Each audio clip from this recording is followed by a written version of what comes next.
Hey everyone, welcome back to Connecting Women in Insurance with me, your host Julie. If you've missed any of the previous episodes, please take a moment to go back and watch or listen on your favorite podcast platform. Today I am thrilled to welcome Miss Audrey Moon, sales agent for both personal and business lines in the insurance industry. Thank you for joining us today, Audrey. Well, thank you so much for having me. Tell us a little bit about what you do and your home life a little bit. So I own an insurance agency in Alabama. I live in Pensacola, Florida, so I have an hour's commute each day. But at this point in life, my role has really become all about my insurance agency and then whatever I do in my leisure time. My kids are grown, so mostly as far as work goes, it's a lot of work, and it's good. I'm sure it is. Okay, so what made you decide on a career in the insurance industry? I mean, did you start out thinking, oh, I can't wait to get into insurance? No, I was, this is going to give away my age. I was really lucky and passed a typing test with an insurance company right out of high school. And that's how I went to work with the company I still work for. Okay, they don't do that anymore. No, they should, don't. But they don't. And I wasn't a good typist, so it was really just a God thing. I don't know how I managed to get the job, but I did. And then a lot has happened since then. Well, tell me about that. So that was in Birmingham, Alabama. And of course, at 18, I'm young. I don't know what I want to do. Right. But I can tell that this is a career type company. And so at some point into my work time, which was probably 2 years in, I knew I needed to go to school. I needed to get that college degree. Right. So I went back to school, and without going into too much detail, I finally wound up as a claim representative in Mobile, Alabama. And that took a few years, but I got there and got married, had 2 kids, realized that I still wanted to advance. I wanted to progress. I didn't want to just be a claim representative. Not that there's one thing wrong with that. Right. But so then I began pursuing other jobs within the company, wound up as a claim manager. I've been an agent twice, including the time I am now. Also was a compliance manager. I've had most every job in the company except the actuarial and underwriting type positions. Okay. So what was balancing home and work life like? I mean, like with kids and ball and dance and whatever they did? Very challenging, and I think it's that way for any working parent. You just make it work, but with insurance, you're never out of school, so there's a lot of studying for licensing and tests and things that go along with your day-to-day job as well. Right. You just have to find time to get all that done. Right. Even just interviewing for the next job, or it's hard to work it in. I think my children always understood that mom's the breadwinner. Mom's going to, because I became a single mom pretty quick after my children were Right. born. And they knew that mom had to accomplish things so that we could eat well. And so we made it work. I look back sometimes and don't know how we did, and I would like to know if my children think there's been any moments that they were cheated out of. And we've had some conversations about that, but mostly they don't. And because of my career, they got to go to school at the University of Alabama and graduate, and now they have their own careers. So I think it's been good for all of us. Right. And one thing I do tell anyone who listens to me, the insurance industry is a fantastic industry for single parents because depending on where you are and where you work, obviously, it's very understanding of family. Family and it's friendly. very It lenient is. for obligations like school events or ball games and things. I mean, you still have your work to do, but I don't know of too many places that aren't like, well, yeah, you can go ahead and leave early and go to that. Just, make up your time later or whatever. Yeah, Right. I mean, that's one thing I have noticed in this industry is that it does allow for you to be more involved in your family, even though the work is constant. Well, there were mornings for a period of time that I got up at 4 a.m. just to get work done so that I could go do something with my child and then go to my actual office.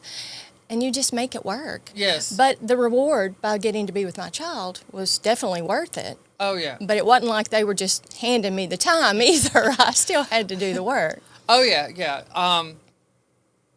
Yeah, so it is a good industry for that. And if you're willing to work and make it happen, you can. That's Absolutely. one thing I love about it, because it's not just you have to be here from 8 to 5, no exceptions, you know. And I love that as well, and I have carried that into my agency. My employees know that they have not full freedom to do everything Right, they but want, flexibility. but yes, I want them to have that flexibility. I know how It important. makes a huge difference, and it brings morale way up.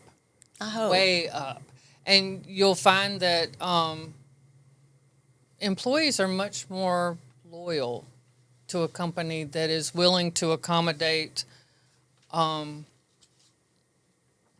personal things that they want to do. So, important. in your career over these years, did you ever make a mistake or a decision and you thought, I'm fired, or that's over, or it's just the end, but you learned a valuable lesson that helped you later on in your career, or helped someone else maybe? I'm sure I've made a ton of mistakes, As have I. but I've always been willing to try to do the work to correct it.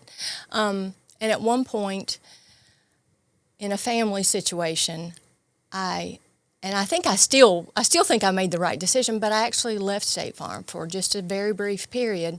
But there was some things going on with my children that I felt like I needed to. They became more important than what I Right. was doing career-wise. So I left, went back to State Farm pretty quickly, but I felt like that they would just go, no, you left, we don't want you back. Right. But because my work ethic had always been what it was, they did take me back. But that was a scary time for me. Oh, I bet. And then I had to reclimb a ladder, but, it worked out, thank you, God. Other than that, and I thought about this before I got here, as an insurance agent, there are people who will be furious over something that I can't help, or something that they're just wrong about. Right. And it's hard for me to not take that personally. So I had to develop some, moxie about just saying, I'm sorry, I've done everything I can do, and then not carrying it home with me. That is huge. That is huge, because you do have to separate work and personal life, and an insurance contract is a contract. And just because I want you to be paid for something and you want to be paid for something, if it's not contractually happening, then it's just not Right. happening. And in this business, your heart does. Sure. I mean, you do. You have a heart for people, because you wouldn't be Yes. in this business if you didn't. And you want to be able to do, but like you said, you have to go by the policy, and you have to go by the contracts, and you have to go by the rules. You have no choice, Yeah, I get that. And leaving it at work can be very difficult. Yes, because you do have a lot of empathy for But that I think you have to do individual. that in any industry. You have to I'm leave sure work at work, and when you go home, be fully focused on home and your family. I mean, I just think you have to. It's not fair to either your job or your family to not. That's true. But it is. And as long as you know process. you did your best, then you did your best. And I agree.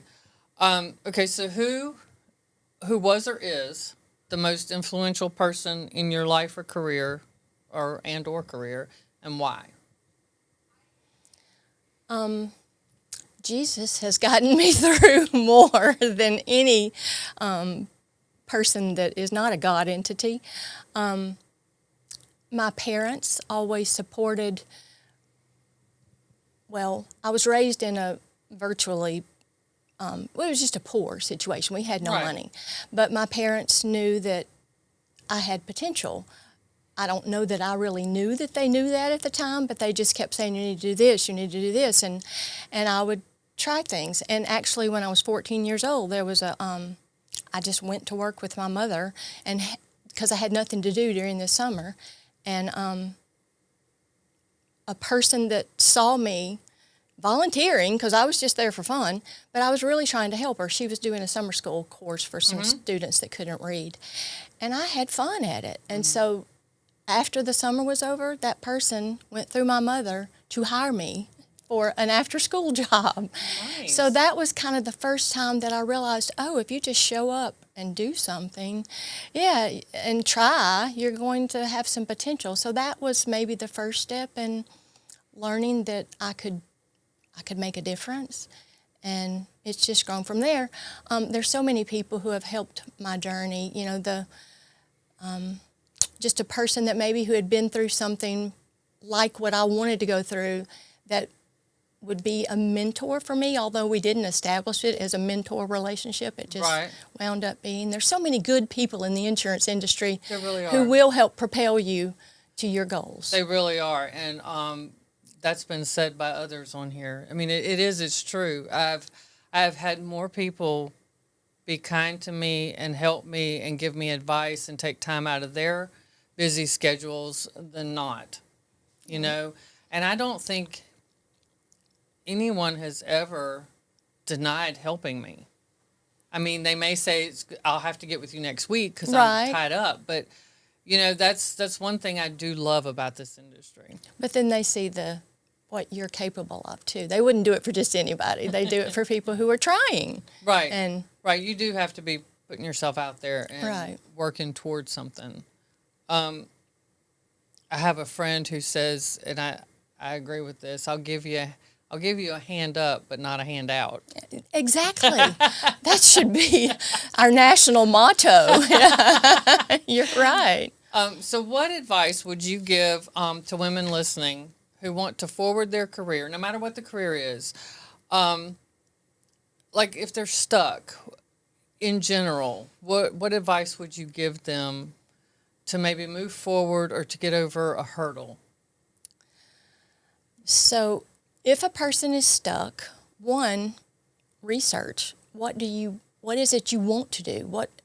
If you feel stuck, then where do you want to go from here?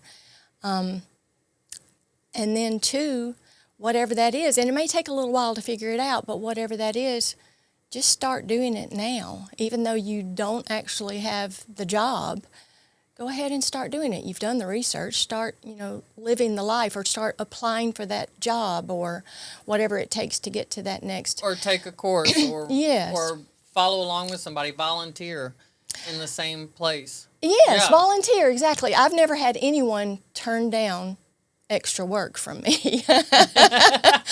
And that extra work was invariably what got me noticed by somebody else so that I could move into another position. Oh, yes. I mean, that's why I'm here now.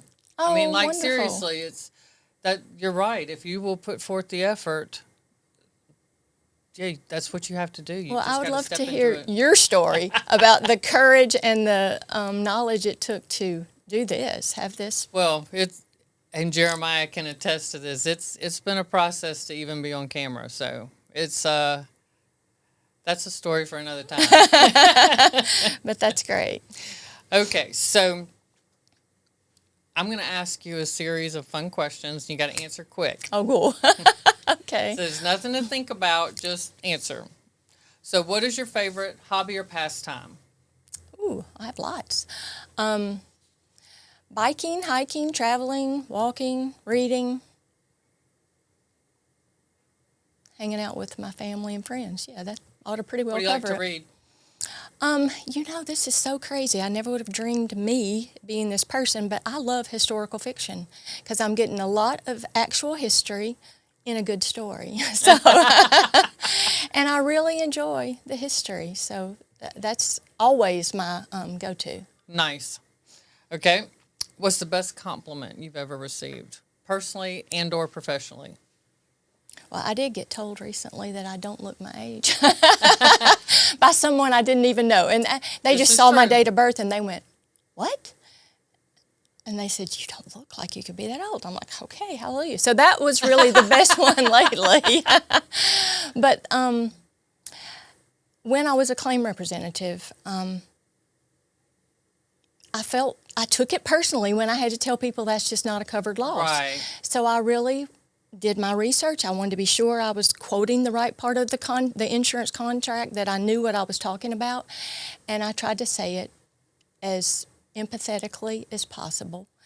And one time, a person really suffered a huge loss, and you're in the flood industry, so you know that Right. homeowner policies do not cover flood. Exactly.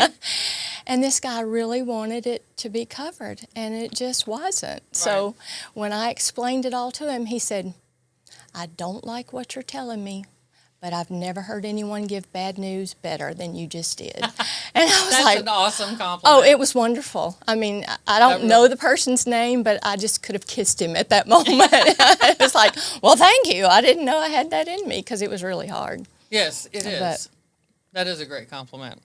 All right, so if you could have a superpower, and it has to be kind of useless, what would it be? I actually do have a superpower, and it is useless, except at moments like these. I can write backwards. Nice. And I can write with my left hand, even though I'm right-handed. But I'm really better at writing backwards than I am at writing with my left hand. Cursive or print? Cursive, oddly. And this is because my father is left-handed, and we used to joke about the fact that he used a different side of his brain than me. And so when I got to be old enough to think, how can I, do something similar, I just taught myself to write backwards. And so then I showed it to him, and I said, I'm using my left side of the brain as well. That is really good. But it has been a great icebreaker in group settings and things like that. And invariably when you write backwards, you put it up to the mirror and show someone, and they're like, oh, that's kind of perfect. That is pretty cool. It's useless, but it's... No, we're going to have to do that after this. Oh, okay. Okay, what is your biggest pet peeve? Oh, this is easy. How do I say it, though? Well, I don't like sloppiness. I want to do things as efficiently as possible. So when people are sloppy and inefficient, it drives me mad. Yes. Okay, if given a chance, what job, any job in the world, would you love to try?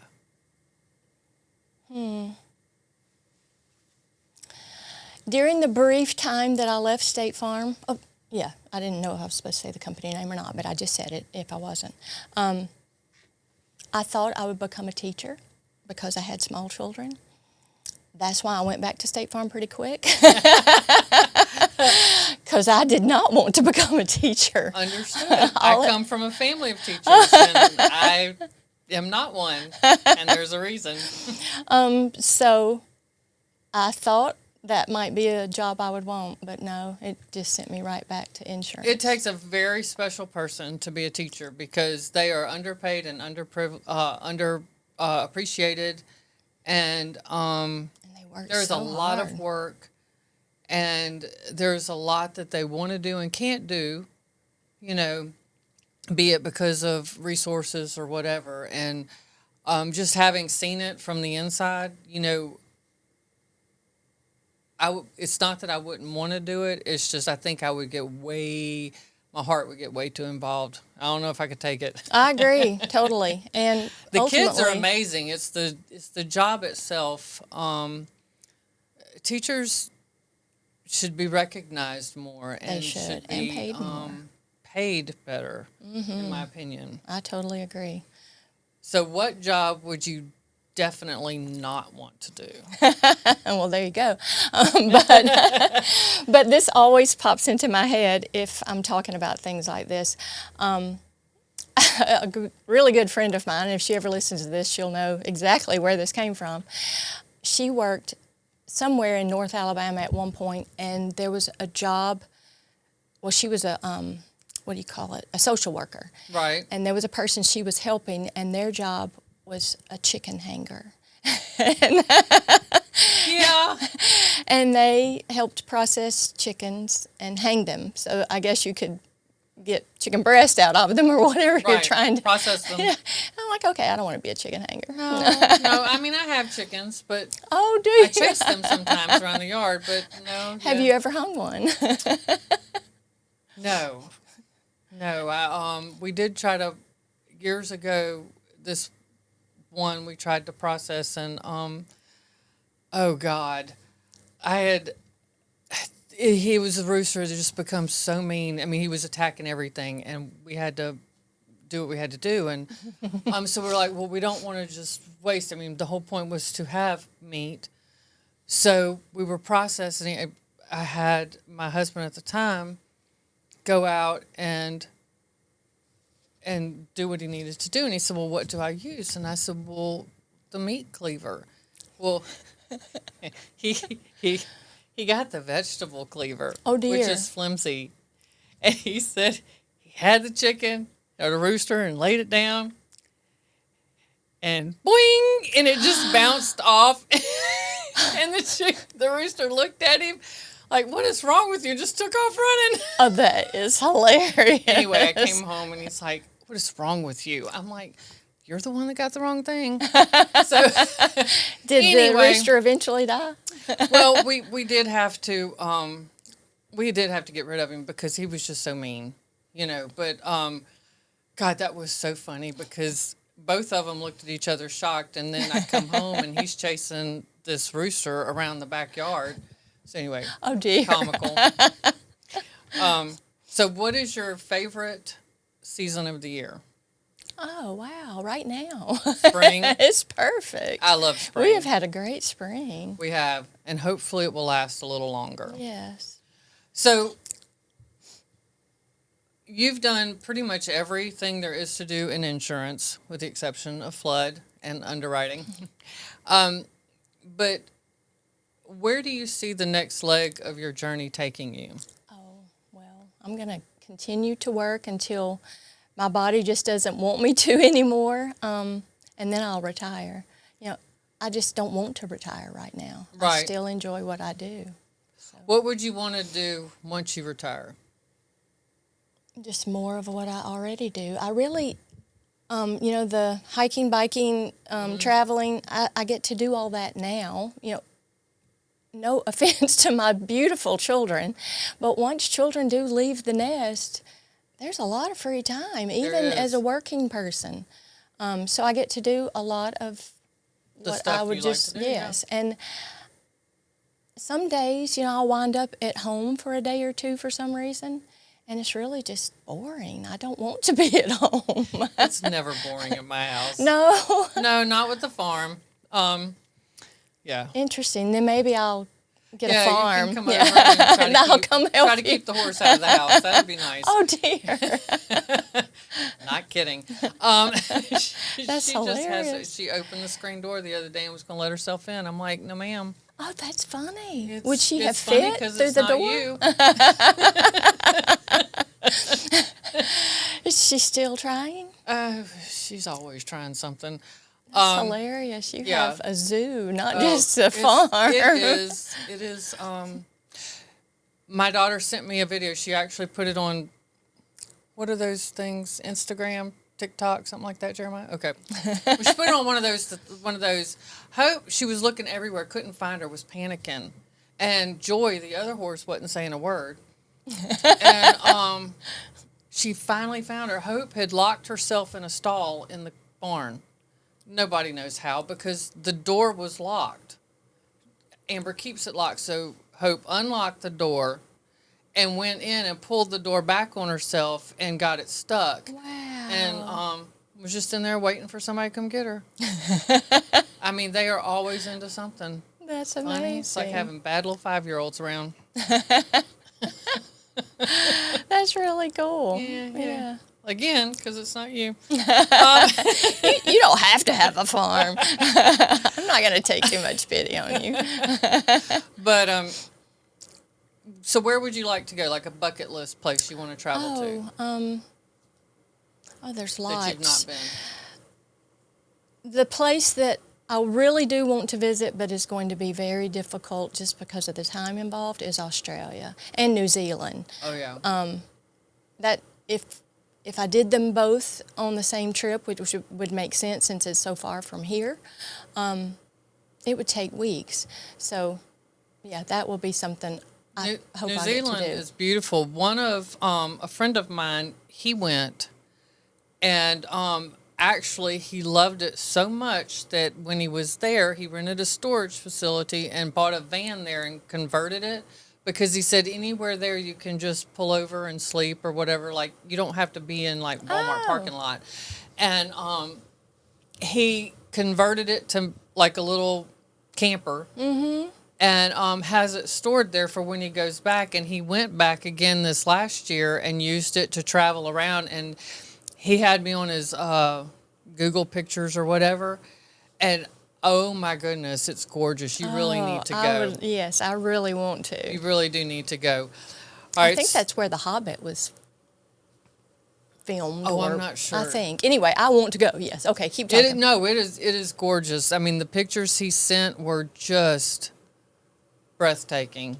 And then he went to Asia, into different areas in there.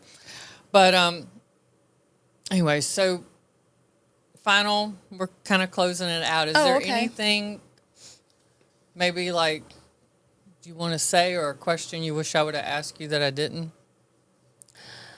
I'm not good at thinking of things that didn't happen, but I did, because of us talking, think a lot about why an insurance career is desirable. And I actually wrote this down so I wouldn't please forget. Share. Okay. One, the field is ever-changing, and where it was maybe just a national thing when I originally went to work, it's global now. I mean, you can go anywhere in the insurance industry and work. So it's ever-changing, it's global, it's extremely interesting, maybe not always extremely positive, but it is very interesting. And like I said, it's a contract, and for some reason that fascinates me because it's a legal tool to know what to do next. And I really like that. And then it's also it's as financially rewarding as you want it to be. You can be in an entry-level job and have a great career, or you can go as far into the... You really can. There's the only thing that limits you financially or moving up is you. That's true. It really is. That you are the only one that limits you. Because there is, if the place you're at now does not allow for movement up or whatever, and there's really nowhere to go, there is another place in insurance that you can go. And, I see that, like, you are my 5th guest, but last week she was a lawyer for 14 years and then got a job offer in insurance, but had to move to, where was it? Bermuda. Oh, my goodness. Yep. Wow. So, again, global. The very first lady I had on, Alex, she had a English degree and started doing handyman stuff and worked for Habitat for Humanity. And now she is the president of Fortified Homes, which is involved in insurance. Absolutely. So, I mean, you can do whatever. I mean, the only thing that limits you is you. That's really true. I have a friend, and actually this person did decide to go into insurance when she went into college, and she's my daughter's age. But she's in London right now. I don't know what she's doing over there. Oh, but the London market is yeah. huge. It really is. So there is nothing, there's really nothing that stops you but you. And I get that sometimes maybe financially you can't take the class or do the thing, but there's somebody that's willing to help you. Like you said, if you're willing to volunteer some time and do some mentorship or whatever, somebody will help you. They absolutely will. And it's an amazing industry. I look back and don't regret a thing. It's just been really rewarding. It has been. I mean, like, I've only been in it for 8.5 years, and it was my first job out of staying home with my children for 19 years. That's great. So it's been huge. Yes. Because I never thought I'd have a career. And you stayed, and you progressed, and you still are. That's awesome. I know. And I still provide a lot of entertainment around here. Well, and I'm at that point in life where I feel like I need to have a legacy. And if I can encourage one person to just get into that career path, and actually 2 other women have become insurance agents because of me. And not me, Right. but because they watched me and they Right. wanted what I had. But And- there's so much, like I said before, there's so much freedom and there's so much opportunity, and you can make it whatever you want to make it. You absolutely can. And you just have to be willing to work for it. Work hard, and you might not sleep and raise children at the same time, but And kick but your it's horse worth out of the it. house. Yes, But, you know. yeah. Dang it, don't have the horse story or the chicken. Oh, I have some stories. Well, thank you so much. I really appreciate. Oh, thank you. I really appreciate it. And